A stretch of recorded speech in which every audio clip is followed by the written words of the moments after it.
Jake Morrison lived alone in a small cabin outside Portland. He had been there for 3 years now. Before that, he worked as a computer programmer in the city. But the noise and crowds made him tired. He wanted peace. He wanted quiet. So he bought the cabin and moved to the mountains. His days were simple. Wake up early, make coffee, sit on the porch, work on his computer until lunch, then walk in the forest until the sun went down. No neighbors, no visitors, just the way he liked it. That Tuesday evening was different. Jake pulled his frozen dinner from the microwave when he heard it. A soft knock on the door, very quiet, almost like someone was afraid to make noise. He stopped and listened. The rain fell hard against the windows. Maybe he imagined it.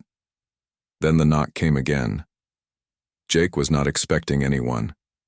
His closest neighbor lived 2 miles down the road. Nobody came up this far without calling first. He walked to the door slowly. Something felt strange.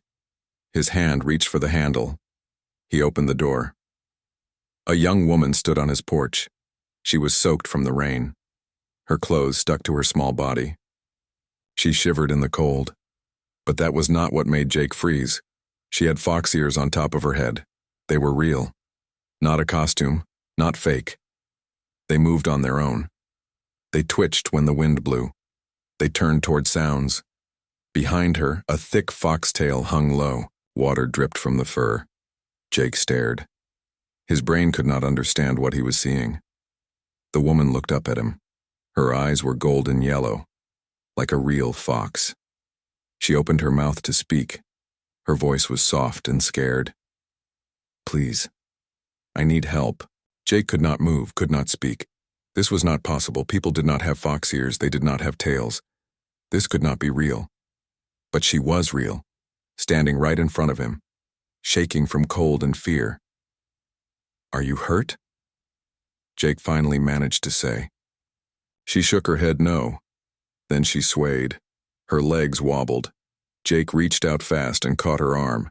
She was lighter than he expected, and her skin was burning hot. She had a fever. "Come inside," Jake said. "You will freeze out here." The woman looked past him into the cabin. Her eyes moved quickly, checking everything, looking for danger. Then another shiver ran through her body. She stepped inside. Jake ran to the bathroom and grabbed towels. When he came back, she stood on his floor mat. Water pooled around her feet. Her arms wrapped around herself. She looked so small and scared. Up close, Jake noticed more strange things. Her fingernails were thick and dark, almost like claws. When she bit her lip nervously, he saw her teeth. The canine teeth were longer than normal, sharper. "Here." Jake held out the towels. "Dry off. I will make tea." She took the towels with both hands, like they were something precious. "Thank you," she whispered. "My name is Luna." Jake. He moved to the kitchen. His phone sat on the counter. He should call someone. But who? The police? What would he tell them? That a fox woman was in his house? They would think he was crazy. Jake filled the kettle with water and turned on the stove. He watched Luna from the corner of his eye. She dried her hair carefully, slowly. Her tail started to fluff up as it dried. The tail moved on its own. Right now it curled around her legs. She was scared. "Are there others like you?" Jake asked. He tried to sound calm. Luna's ears folded flat against her head. "Yes, but they are far away. I came through." She stopped, searching for the right words. A mistake. A door that should not have opened. A door between worlds. Luna looked at him. Her golden eyes begged him to understand. "I cannot go back, and there are people who want to hurt me. They are looking for me." Jake poured hot water into 2 cups. He added tea bags. His hands shook a little. This was impossible. But she was here. Real. Scared. In his kitchen. "Who is looking for you?" Luna took the cup he offered. She wrapped both hands around it. Hunters. They track people like me who cross over. She paused. Your people have stories about us. Fox spirits, kitsune. Most of those stories came from ones like me who came here before. Jake sat down across from her at his small table. And these hunters? They think we do not belong in your world, that we are dangerous. Her tail twitched. Some of my kind have done bad things, but I just want to live. I do not want to hurt anyone. The cabin was quiet except for the rain. Jake looked at Luna. She held herself small, trying not to be threatening.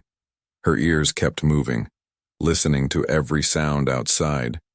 She was exhausted and terrified. Jake had moved to the mountains to be alone, to avoid problems, to have a simple life. Now the biggest problem he could imagine sat drinking tea at his table. You can stay tonight, Jake heard himself say. We will figure out what to do tomorrow. Luna's eyes went wide. You believe me? I believe you need help. Jake stood up. He walked to the spare bedroom. And I believe those ears are real. Everything else we can talk about later. For the first time, Luna's tail lifted a little. Just a bit. Maybe she felt hope. Outside, the rain kept falling. It washed away her footprints. For now she was safe. But they both knew it would not last. She said hunters were looking for her. Jake looked back at the woman from another world. She stood in his spare bedroom doorway holding a cup of tea. His quiet life was over. The next morning, Jake woke up to a strange smell. Something was burning. He jumped out of bed and ran to the kitchen. Luna stood by the toaster. She waved a dish towel at the smoke detector. The alarm was beeping loud. Black smoke came from the toaster. Her tail moved fast. She was embarrassed. I am sorry, Luna said when she saw him. I tried to make breakfast to thank you. She pointed at the burned bread. I do not know how to use your machines. Jake could not help but smile. She was from another world. But a toaster stopped her. It is okay. I will show you. They made eggs together. Jake showed Luna how the stove worked. She watched carefully. Her ears pointed forward. She learned fast. When she flipped an egg without breaking it, her whole face lit up. She was proud of herself. Over breakfast, Luna told him more about her world. She came from a place called the Shimmerlands. Different types of intelligent beings lived there together. Her people were called Kitani. They lived in forest villages. They had technology, but different from Earth. She tried to explain it, but Jake did not fully understand. We do not use electricity like you do, Luna said. Our tools work with energy from the person using them. Your machines are separate. They work on their own. And the door you came through? Luna's ears dropped. An accident. Scientists in my world were studying the space between realities. I worked for them. I wrote down data. Something went wrong. The machine had a problem. 3 of us got pulled through before it closed. 3 people? I do not know where the other 2 are. We got separated. Luna's tail curled around her feet. I have been alone for 2 weeks, hiding, looking for them. Jake pushed his empty plate away. Tell me more about these hunters. They found me 4 days ago. I have been running since then. Luna met his eyes. They shot at me, Jake. With weapons that burn like lightning. I almost died. The fear in her voice was real. Jake felt angry. Someone had tried to kill her. Just because she was different. Because she came from another world. Then you need to stay hidden. Until we understand who they are. Luna nodded. They spent the morning making the cabin safer. Jake closed all the curtains. He moved his car into the garage. Now only one vehicle could be seen from the road. Luna helped. Her hearing was very good. She could hear cars coming long before Jake could. Around noon, Jake's phone rang. His friend Connor was calling. Connor wanted to know about their weekly card game. Hey man, still on for Friday? Connor sounded happy. Jake looked at Luna. She had frozen when the phone rang. Actually, I need to cancel this week. I have a work deadline. Really? You never cancel? You feeling okay? Yeah, just busy. Next week for sure? After he hung up, Luna looked sorry. I am making your life difficult. You are not making anything difficult. Jake meant it. His life had been quiet but empty. Luna had only been here one day and he felt more alive than he had in 3 years. Besides, you need help. That is what matters. The next few days fell into a routine. Jake taught Luna about human technology, how to use the microwave, the television, his computer. She was curious about everything. Some things frustrated her. Why do you separate your communication from yourselves? She asked one day. She held his phone in her hand. It seems lonely. We are not connected to our technology like your people are. That sounds sad. Jake thought about that. She was right. Humans had built walls between each other, screens and devices. They pretended to be connected but were actually alone.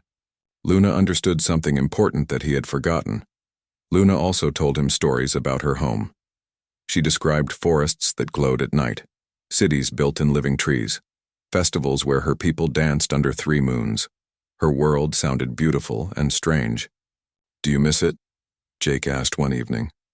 They sat on the couch. Rain hit the windows. Every moment. Luna's tail lay across her lap. The tip twitched. But I cannot go back. The door is closed. I do not know if it will ever open again. I am sorry. Do not be sorry. You have been kind when you could have turned me away. She smiled, a shy smile that made her look younger. That means more than you know. Jake started noticing small things about Luna, the way she tilted her head when listening, how her tail showed her emotions even when her face did not, the way she moved with grace. Like she always knew where everything was awry. The calm lasted 6 more days. Jake started to believe they might be safe, that the hunters had lost Luna's trail. They had settled into a comfortable life together. They cooked meals side by side. Luna read books from his shelf every day. Evenings were spent talking about their different worlds. Jake learned that Luna studied plants in her world. She knew about medicines made from nature. She told him about Kitani communities, how they valued harmony and helping each other. Jake explained human history in return. He showed her technology. He talked about Earth's messy cultures and complicated politics. They had also grown comfortable around each other. Luna did not jump anymore when Jake moved suddenly. Her tail stopped staying curled protectively. It now moved freely, showing her real feelings. She laughed at his jokes. Her whole face would light up. It made Jake's chest feel tight. He was falling for her. He knew it now. The way she tilted her head when thinking hard. Her excitement over small things. Like the first snow starting to fall. The trust in her eyes when she looked at him, it scared him. She was from another world. Maybe trapped here forever. What kind of future could they possibly have? But then Luna would smile at him over morning coffee. And the problems did not seem to matter so much. Reality came back on a gray Thursday afternoon. Jake had driven into town for food and supplies. Luna stayed hidden in the cabin. She was nervous about him leaving. But they needed groceries, and she could not risk being seen. He was putting bags in his car when he noticed them. 2 men in dark clothes. They stood near the town's only traffic light. They were not locals. Jake was sure of that. Portland's outer areas were small. Everyone knew everyone. Strangers stood out, but it was the device one man held that made Jake's blood turn cold. It looked like a tablet computer. But the screen glowed with blue light. Unnatural blue. The man holding it moved it slowly across the street. He watched the screen very carefully. A scanner. Searching for something. Searching for Luna. Jake forced himself to finish loading groceries normally. He fought the urge to rush. He drove home at regular speed. He checked his mirrors constantly. Nobody followed him. But the damage was done. They were here, in his town, hunting. Luna knew something was wrong the second he walked in. Her ears folded flat when she saw his face. They are here, Jake said. 2 of them. They have some kind of scanning machine. Luna's face went pale. A resonance tracker. It finds the energy that all beings from my world carry. Her tail moved fast with worry. How close were they? Downtown. About 5 miles from here. Then we have maybe 1 day before they search this area. Luna started pacing, moving quick and nervous. I need to leave. Get far away before they come here. In the snow? Where will you go? I do not know, but I will not let them hurt you because of me. Jake caught her shoulders, stopped her from pacing. Luna, stop. We will figure this out together. You do not understand what they can do. Her eyes got wet with tears. They will not just take me. They will kill any witnesses, any evidence. You helped me. That makes you a threat to their secret. The words hung heavy between them. Then we both run, Jake said. Jake, no. Your life is here. My life is a cabin in the woods where I hide from the world. His voice was strong, determined.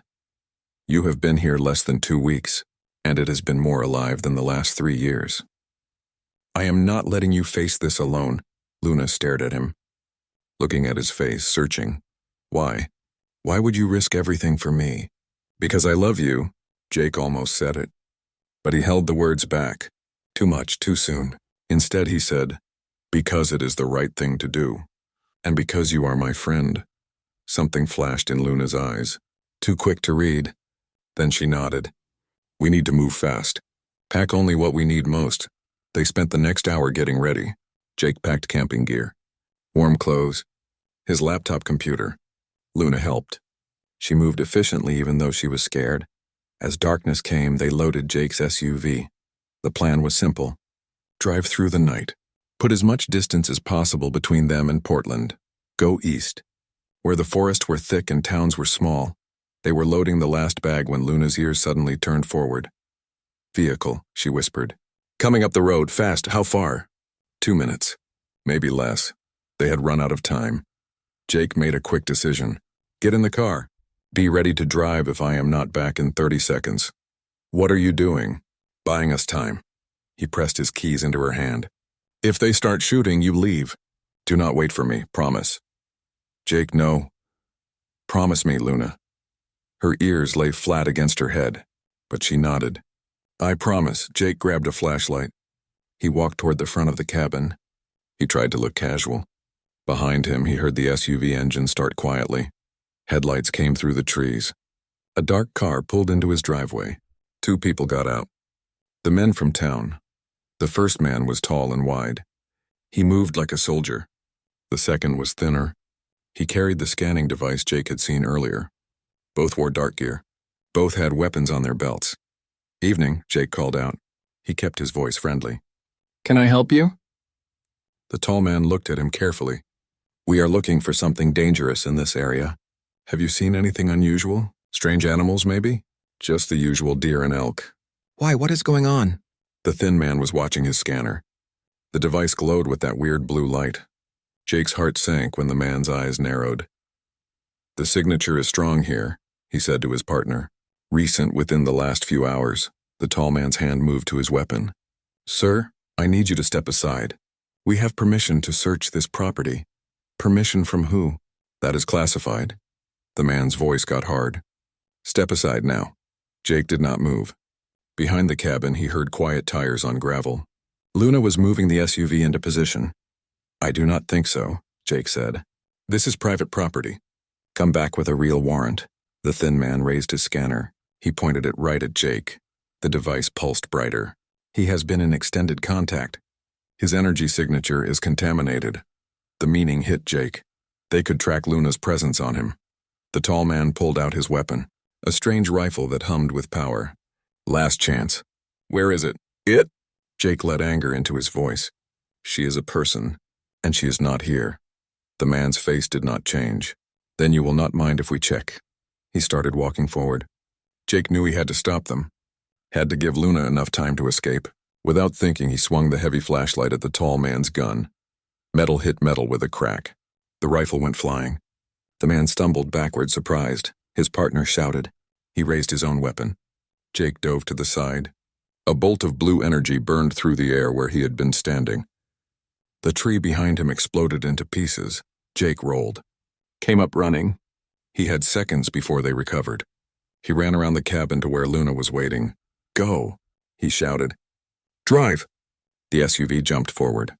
Jake threw himself at the passenger door. He yanked it open and fell inside as Luna pressed the gas pedal. They raced down the narrow forest road. Behind them, more energy bolts lit up the night. One hit the SUV's back window. The glass cracked into a spider web pattern but did not break. Jake had paid extra for strong windows when he moved to the mountains. He never imagined they would save his life. Luna drove with surprising skill. She steered through the winding road in near darkness. Her night vision was better than his, Jake realized, an advantage they needed badly. "Are you hurt?" Luna's voice was tight with fear. "No, just keep driving." They reached the main highway. Luna turned east. She pushed the SUV to go as fast as it could. Jake watched the mirrors. No headlights followed them. For now, they had escaped. Luna's hands gripped the steering wheel very tight. Her knuckles showed white. "You attacked them." "For me? Yes. They will never stop hunting us now. You understand that?" Jake looked at her. The dashboard lights showed her face. Her ears were pressed flat with stress, but her jaw was set with determination. "I understand," he said quietly, "but I meant what I said. I'm not letting you face this alone." Luna's tail curled forward. Its tip just touched his arm, a gesture of thanks, of connection. They drove into the night. Two people running from hunters who would not stop. Behind them, Jake's quiet life was gone. Ahead, the future was dangerous and unknown. But they were alive. They were together. And somehow that was enough. They drove for 6 hours before they were too tired to continue. Luna pulled the SUV into a rest area somewhere in eastern Oregon. Far from any town, Jake had been watching for anyone following them. But the highway stayed empty behind them. Either the hunters had lost their trail or they were being followed in a way Jake could not see. "We should sleep in shifts," Luna said. Her voice was rough from exhaustion. "I will watch first. Luna, you have been driving all night. My night vision is better, and I will hear anyone coming long before you would." Her ears moved, listening to the darkness beyond the parking lot. "Please, Jake, I need to do something useful after you risked everything for me." Jake wanted to argue, but he saw the determination in her eyes. Instead, he leaned back the passenger seat. "Wake me in 3 hours." He expected to stay awake. Adrenaline still ran through his body, but exhaustion pulled him under within minutes. Jake woke to pale morning light and the smell of coffee. Luna had somehow gotten 2 cups from the rest area vending machines. "You should have woken me," Jake said. He took the cup gratefully. "You needed rest." Luna's tail was wrapped around her legs, a sign of stress. They reached Boise by early afternoon. Jake found a cheap motel on the edge of town. He paid with cash, used a fake name.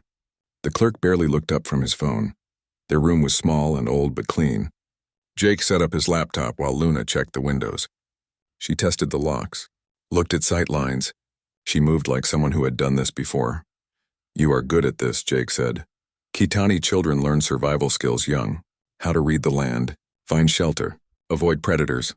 Luna's tail flicked. "I never thought I would need those lessons in another world." Jake started searching online. He looked for news articles about strange events, cross-referenced them with government contractor databases. His old coworker had helped him access these systems. "Got something," he said after an hour. "There have been several incidents over the last 10 years. Strange creatures reported, then quickly explained away as hoaxes. But the pattern is the same every time. Sightings followed immediately by federal intervention. How federal? That is the interesting part. None of the official agencies claim involvement. FBI, Homeland Security, none of them. But there is money flowing from secret government budgets to a private contractor called Threshold Solutions."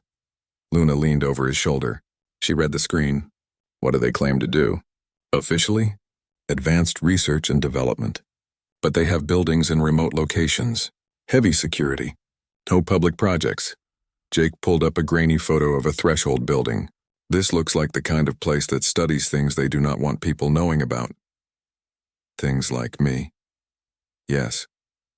Luna was quiet for a moment. "They will not let me exist freely. I am proof of something that would break your world's understanding of reality. So we prove you are not a threat. We expose what they are doing, force them to be accountable.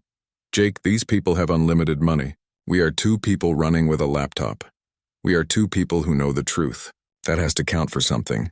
Luna turned to him. Her face showed conflict. "Why are you doing this, really?" "You barely know me." The question had been building since they ran. Jake met her golden eyes. He decided honesty was the only choice. Because in 2 weeks you have become important to me, more important than anything else in my life. He took a breath. Because when I am with you, I remember what it is like to care about something beyond just being alone. And because the thought of them hurting you makes me angrier than I have been in years. Luna's tail had gone very still. Jake, you do not have to say anything. I know this is complicated. Different species. Different worlds. People hunting us. But I needed you to know. Luna stepped closer.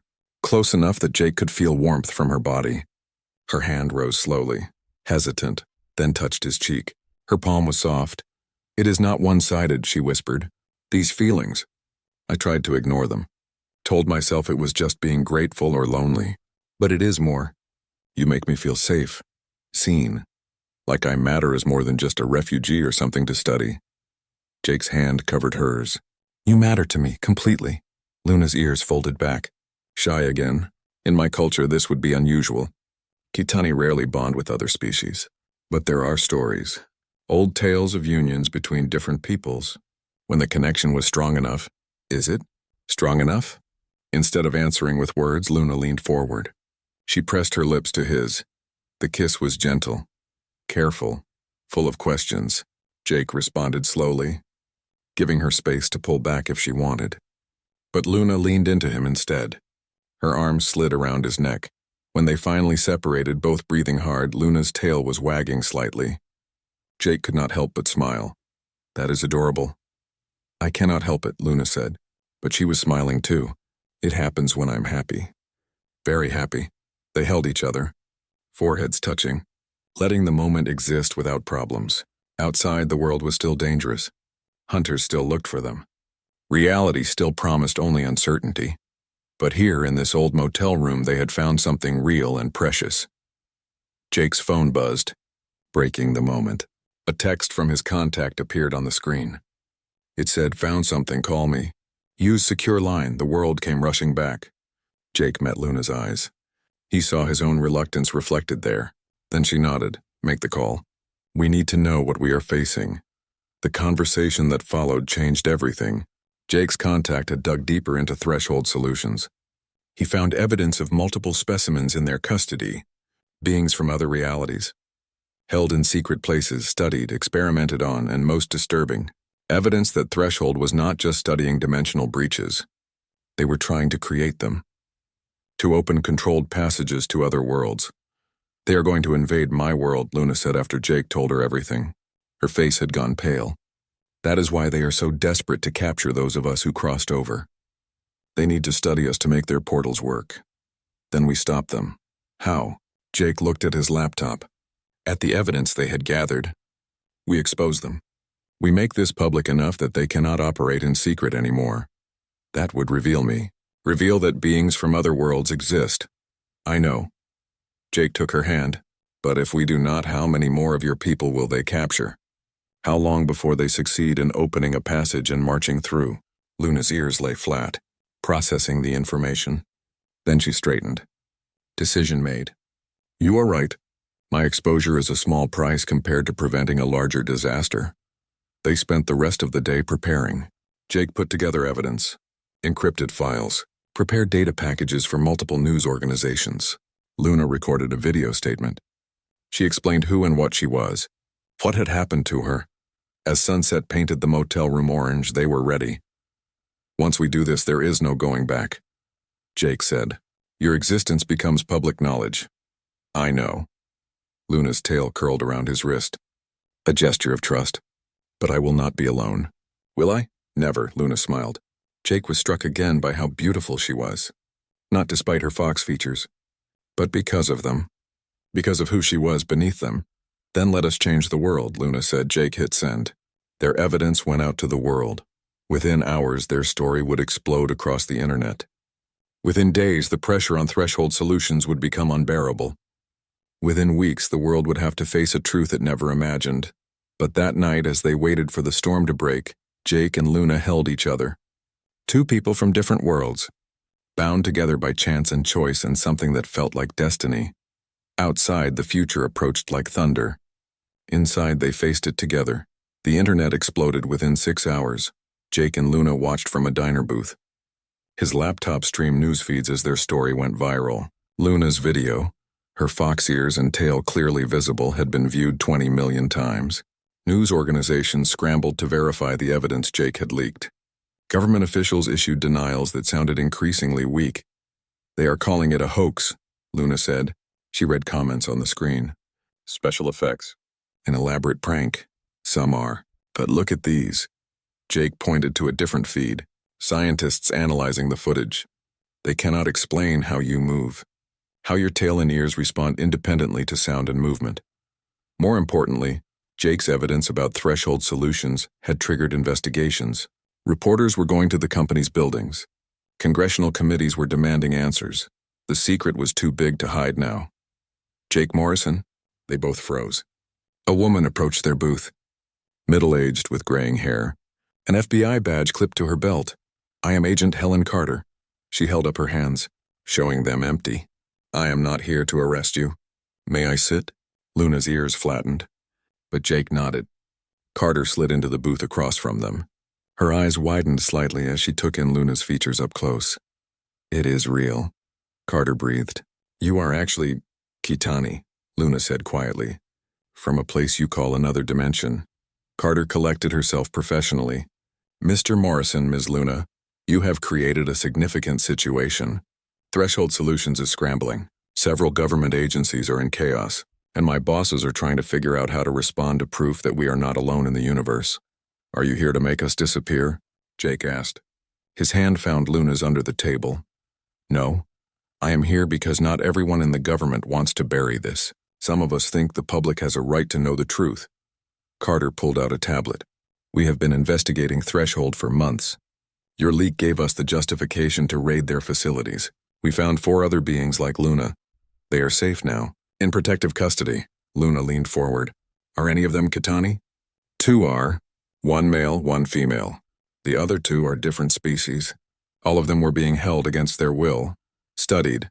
Carter's expression hardened. "What Threshold was doing violates every law and ethical standard.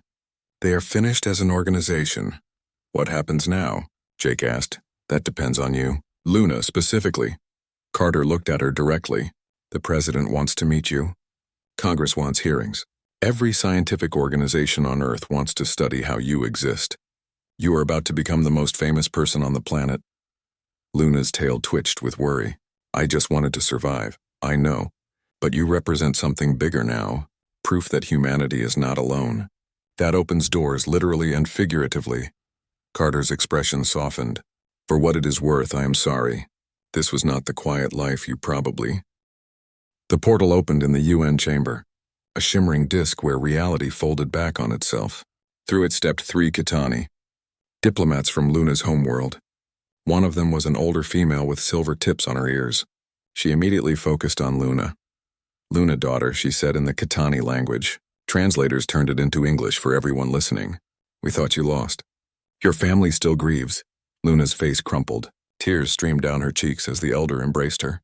Jake watched. His own throat felt tight with emotion. The meeting that followed made history. 2 worlds, 2 species, beginning the long process of understanding each other. There were tensions, misunderstandings, moments of fear, but there was also wonder, curiosity, hope. By the end of the day, preliminary agreements had been reached. Controlled cultural exchanges, shared scientific research, recognition of dimensional sovereignty for all intelligent species. That evening, Jake and Luna escaped to the apartment they had rented in New York. It was small compared to his cabin, but it was theirs, a space they had built together. "They want me to return home," Luna said. She stared out the window at the city lights. "At least for a visit? To see my family? Explain what happened. Will you go?" "Yes, but..." She turned to him, uncertainty in her golden eyes. "I want you to come with me, if you are willing. To meet my family. To see my world." Jake crossed to her. He took her hands. "Luna, I would follow you anywhere. You know that. Even to another dimension. Especially to another dimension." He smiled. "Besides, someone needs to make sure you do not get into trouble." Luna laughed. Her tail wagged. "I think you have that backward. You are the one who attacked armed hunters for me." Details, they stood together. looking out at a world that had changed forever. A world where humans now knew they were not alone, where the barriers between realities had proven permeable, where a shy Kitani woman and a reclusive human man had somehow found each other across the boundaries of existence. "I love you," Luna said quietly. "In my language, the word is deeper. Shirai, it means soul-matched.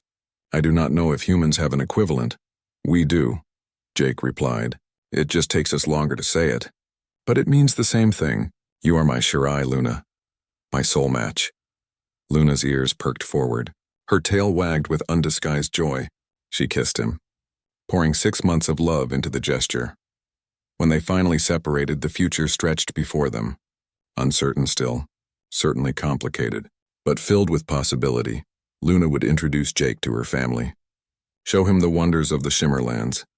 They would navigate 2 worlds, 2 cultures, building a life that belonged to neither place and both simultaneously. There would be challenges. Public scrutiny, continued threats from those who feared change, the simple difficulties of a relationship between 2 species still learning to understand each other, but they would face it together.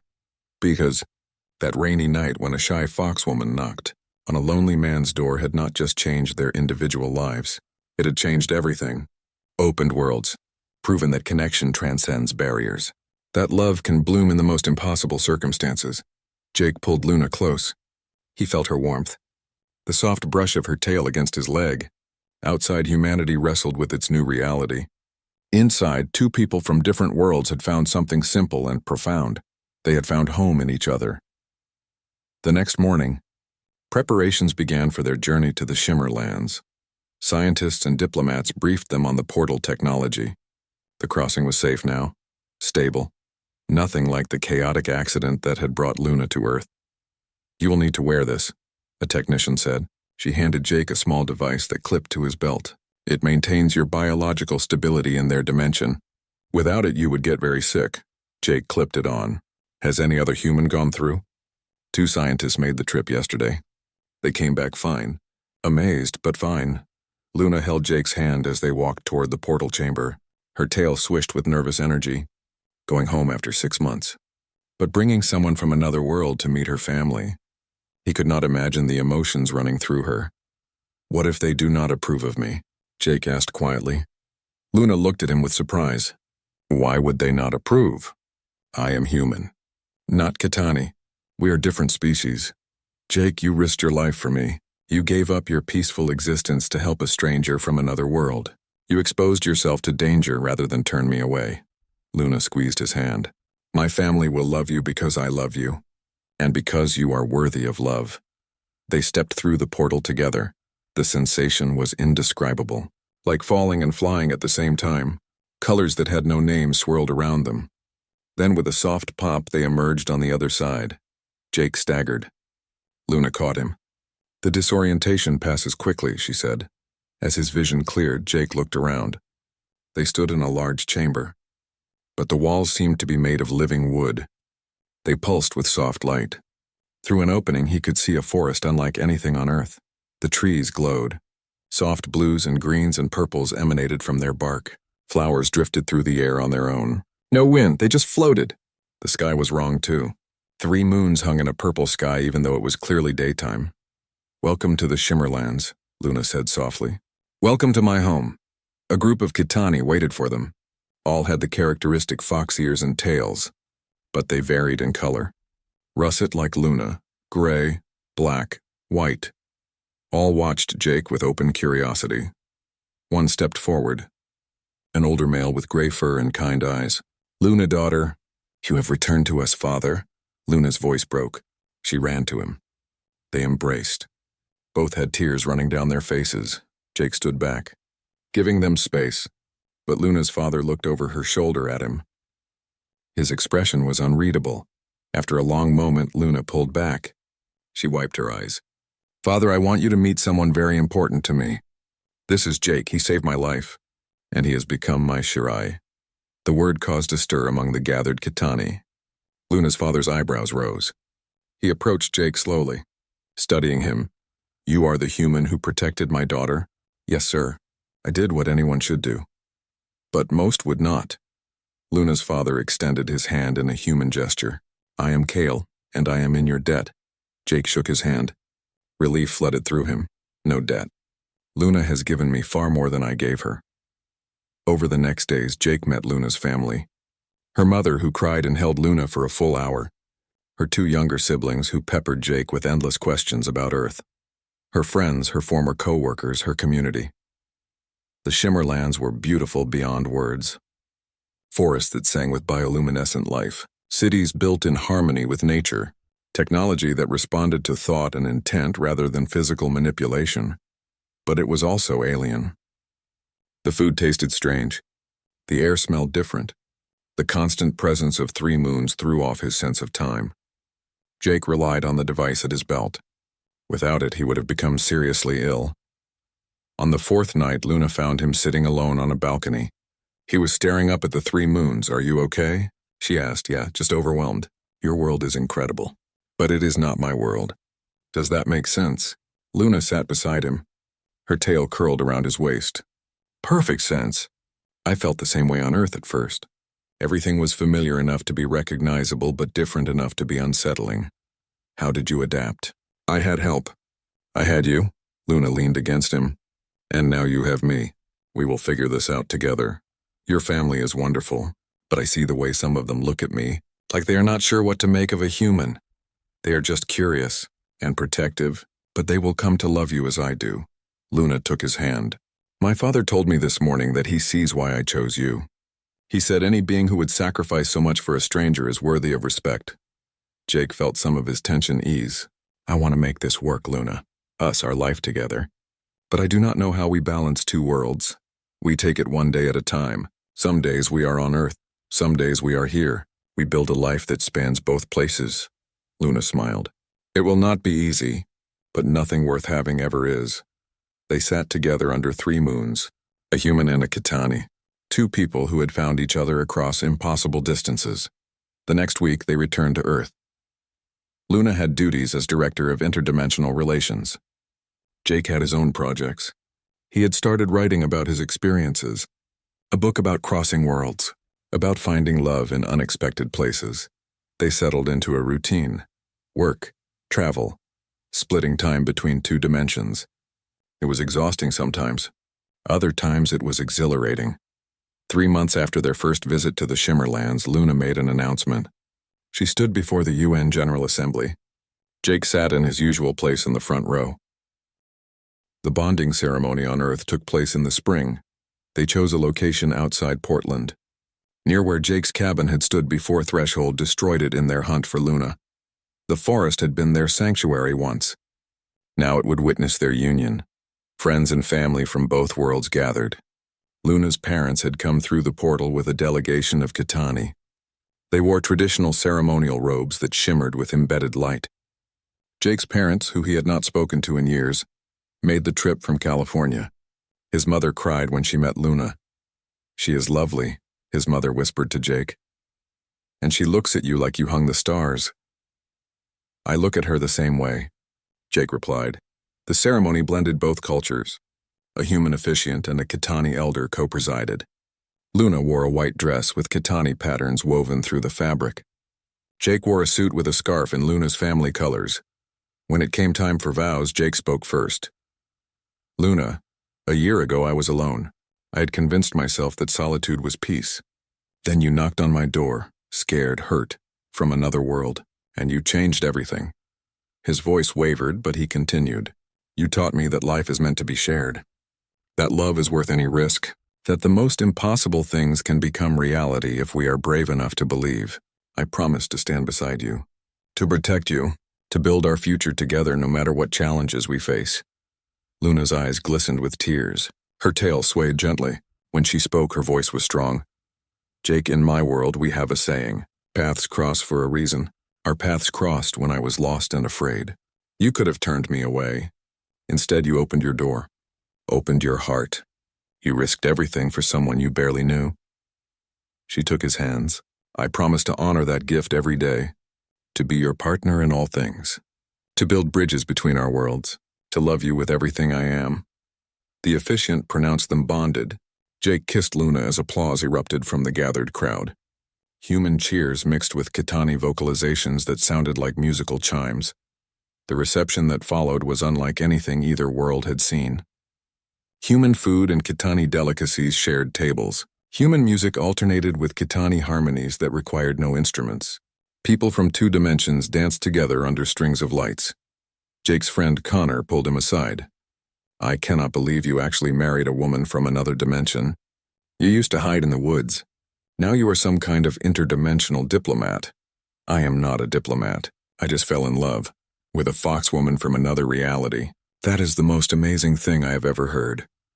Connor grinned. "I'm happy for you, man. She is special. She is everything." Luna was across the clearing talking with her mother and Jake's mother. The two mothers seemed to be getting along despite the language barrier. Translators helped, but body language transcended words. They were bonding over their shared love of their children. As night fell, Jake and Luna slipped away from the party. They walked into the forest together. Just the two of them under Earth's single moon. "Happy?" Jake asked, beyond measure. Luna leaned against him. "Though I am exhausted. Planning a wedding in two worlds is more work than negotiating dimensional treaties." Jake laughed. "We still have the Shimmerland ceremony next month."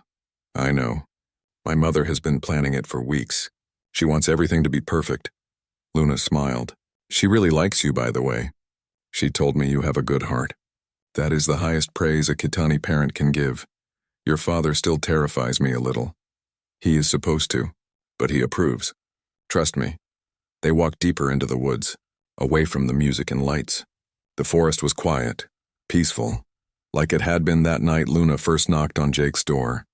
"Do you ever regret it?" Luna asked softly. "The quiet life you had before me?" "Never, not once." Jake stopped walking. He turned to face her. That life was not living. It was hiding. "You showed me the difference." Luna's tail curled around his leg. "I used to think the portal opening was the worst thing that ever happened to me. Being torn from my world, hunted alone in a strange dimension. But now I see it differently." "How?" "It was the universe pushing me toward where I was meant to be. Toward you." Her golden eyes reflected the moonlight. "I would go through it all again if it led me back to you." They held each other in the darkness. Two beings from different worlds, bound together by something stronger than dimensional barriers, stronger than differences in species or culture. Love. The Shimmerland ceremony took place under 3 moons. The location was a sacred grove near Luna's childhood home. Ancient trees formed a natural cathedral. Their bioluminescent bark provided all the light needed. Flowers drifted through the air, released by the trees to mark the occasion. This ceremony was fully Kitani in tradition. Jake wore robes provided by Luna's family. Luna wore a traditional bonding gown that had been her grandmother's. It responded to her emotions, shifting colors as she moved. The Kitani elder who presided spoke in the old language. Translators converted it for the humans present, but Jake had been learning Kitani. He understood more than he had 6 months ago. "We gathered to witness the bonding of 2 souls," the elder intoned. Luna, daughter of the Red Forest clan, and Jake, son of Earth. 2 beings who found each other across the barriers of reality.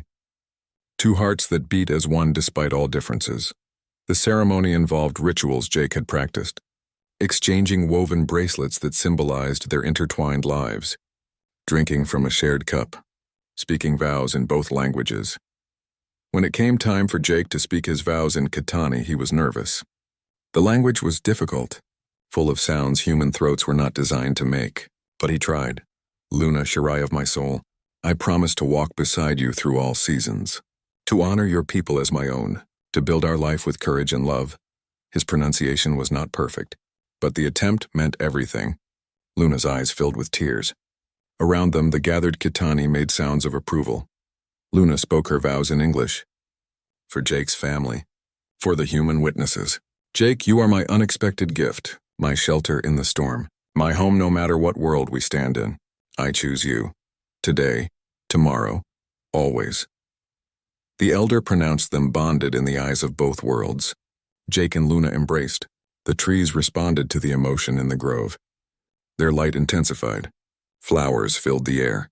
Music seemed to come from the forest itself. The celebration lasted 3 days. Kitani bonding ceremonies were not brief affairs.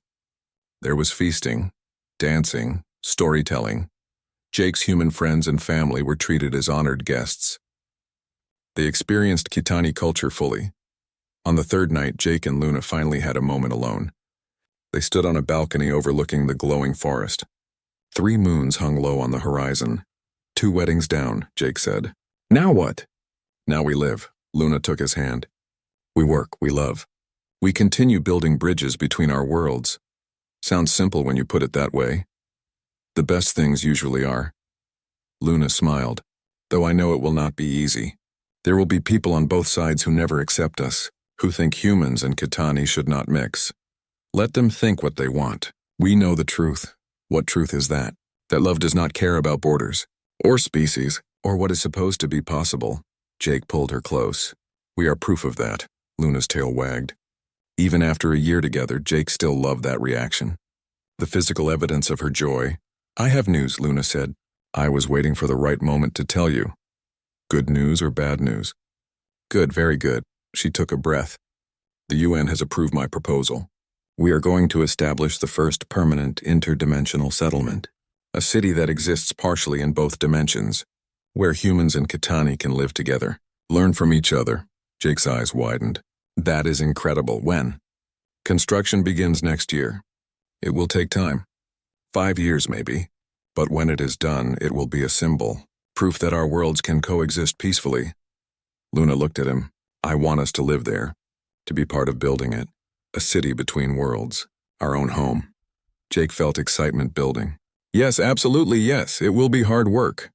Lots of politics, lots of compromise. We are good at compromise.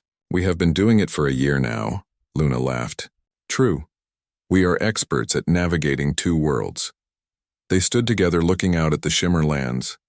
This place that had seemed so alien to Jake a year ago now felt like a second home. He had learned its rhythms, made friends among Luna's people, found beauty in its strangeness, just as Luna had done on Earth. I have been thinking about your book, Luna said, the one you are writing about our story. What about it? Have you decided how it ends? Jake considered. I am not sure it does end. Our story is still being written. Every day we add new chapters. That is a good answer. Luna leaned against him. Though if you were to end it now, what would you say? It was challenging work. The physics alone made his head hurt. But slowly the impossible became possible. I would say that 2 people from different worlds found each other against all odds. They faced danger, prejudice, the impossibility of their situation. But they chose love anyway. And in doing so, they proved that the barriers we think divide us are not as solid as we believe. Poetic. I have a good muse. Luna kissed him, soft and sweet. A promise of forever. The next year was busy. Jake and Luna split their time between dimensions, working on the settlement project. Luna handled the political side. Jake worked with architects and engineers, helping design buildings that could exist in both realities.